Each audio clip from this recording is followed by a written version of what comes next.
students, in this lecture we will study about human respiratory system. Human respiratory system begins with external nostrils or nares which then open into nasal cavity or commonly called nose. Nose is the primary passageway for air entering the respiratory system. Nasal cavity performs several functions. It warms, cleans and humidifies inhaled air. Besides, it detects the smell in the air stream and also serves as resonating chamber and modifies the voice. The nasal cavity through internal nostrils opens into nasopharynx. Nasopharynx is the superior portion of the pharynx. Nasopharynx not only receives the nasal opening of nasal cavity or the internal nostrils but also receives eustachian tubes from the middle ear.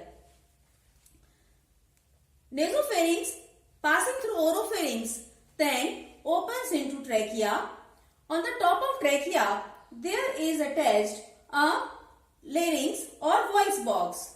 Larynx is a cartilaginous chamber of about 4 cm long. Its primary function is to keep food and drink out of airway, but it has an additional role of producing sound. The superior opening of larynx is the glottis, which is guarded by a flap of tissue known as epiglottis. During swallowing, epiglottis prevents the food and drink from entering glottis and direct into the esophagus dorsal to the airway. Then trachea. Trachea is also known as windpipe. Trachea is a rigid, flexible tube approximately 12 cm long and 2.5 cm in diameter.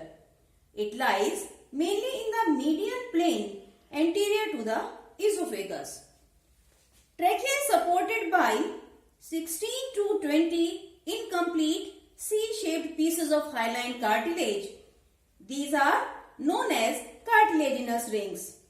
These are incomplete posteriorly and even when there is no air, trachea does not collapse due to the presence of these rings.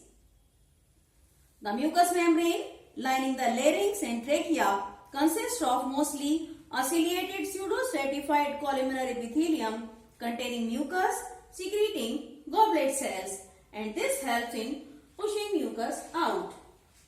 Then here we can see that trachea divides into two branches or primary bronchi which enter into the lungs of their sides.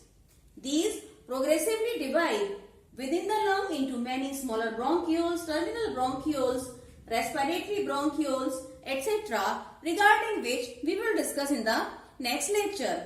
Now we will discuss about lungs. Lungs are the primary organs of respiration and on volume basis, they are amongst the largest organs of the body. Each lung is enclosed in two membranes called pleurae. The outer one is known as parietal pleura and inner one is known as visceral pleura.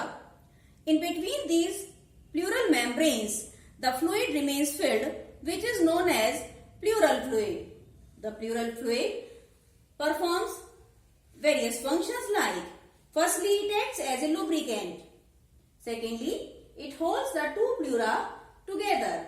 It also prevents or protects the lungs from friction. Each lung is conical in shape with its base resting on the diaphragm and its apex extending superiorly. The right lung is larger than the left and weighs an average of 620 gram, whereas the left lung weighs on an average 560 gram. The lungs possess distinct lobes which are separated by deep fissures. The right lung is divided into 3 lobes. This is the superior lobe, middle lobe and inferior lobe.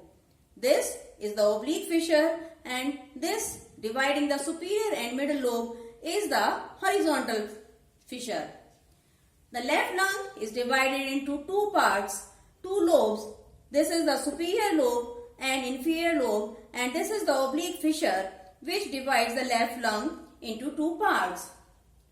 The space between the two lungs is known as mediastinum, and left lung also possesses a concavity at its lower end which indicates the position of heart.